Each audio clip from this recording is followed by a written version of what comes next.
Welcome everyone to the Cat's Meowth and a collection showcase of my Sword and Shield base set. This is a very large set. As you can see, I needed 2 binders to house everything, and we're going to be starting off on the left side with the complete reverse set. So just like with Rebel Clash, and I'm assuming that it's going to continue on through the rest of the Sword and Shield sets, we have the reverse holo pattern where you can see the set symbols. And the more I look at these cards, the more I like that style. I still think that the EX series did it a little better when they kind of just had the random set symbols going around rather than just the lines up and down. I love that we have the Galarian Ponyta and Rapidash that are essentially unicorns. And there's just a lot of awesome cards, like the Gengar line. Doing so many collection showcases of older sets, I've been so used to starting off with the holos, non-holo rares, so it's really taking me a little bit of time to kind of get used to the fact that this all sorted by type. And the commons and uncommons and rares and holos are mixed all in together. We're now into the trainers though, and the trainers are always, I think that's always been consistent over time. They're just alphabetical, nice and simple. And now we're going to go over to the other binder for the regular set.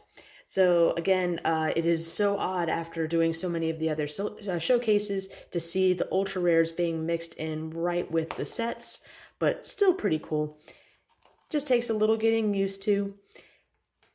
With a very large set, you obviously are going to have a lot of ultra rares.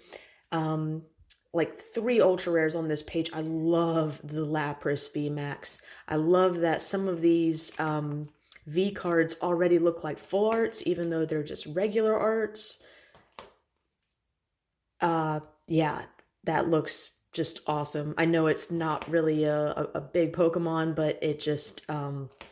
the artwork in a lot of these cards are just fantastic. Even Hitmonlee and Hitmonchan, I mean, it almost looks like the cards go together and that they're in a battle with each other.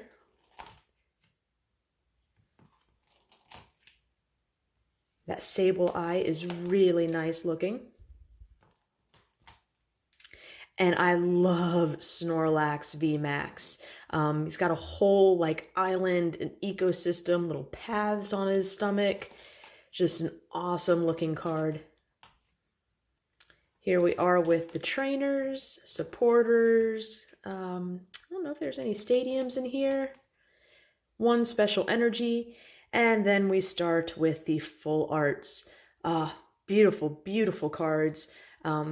It is frustrating as a collector to have so many ultra rares in these large sets. It kind of takes away from the thrill of pulling an ultra rare card when there's so many, but I cannot deny that these are beautiful, beautiful cards.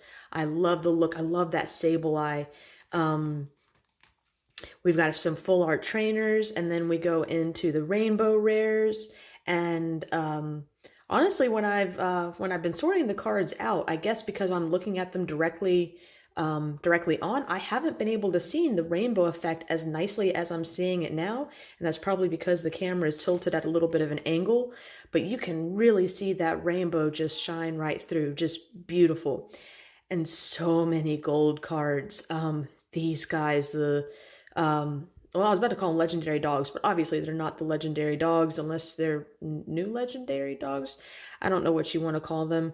But the new legendaries in the last game, they're absolutely beautiful. And then kind of nice that we throw in some ultra rares for some of the trainers as well. I don't know. I haven't been really a fan of gold cards as trainers. It's always seemed a little bit silly. Playset of the energy. I mean, they came in the pack, so got to collect them as well. But they're not anything special compared to these beautiful gold cards.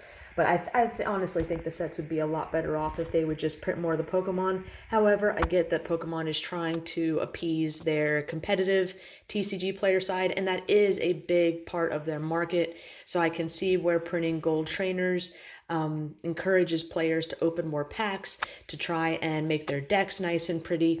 It just always seemed a little silly to me, but I always enjoy just playing the game rather than making my deck as expensive as possible. So we're going to flip back through some of these ultra rares and call an end to this collection showcase video of Sword and Shield. I hope everyone will stay tuned. We still have the entire, I think, Black and White, X and Y, and Sun and Moon blocks to show collection showcases.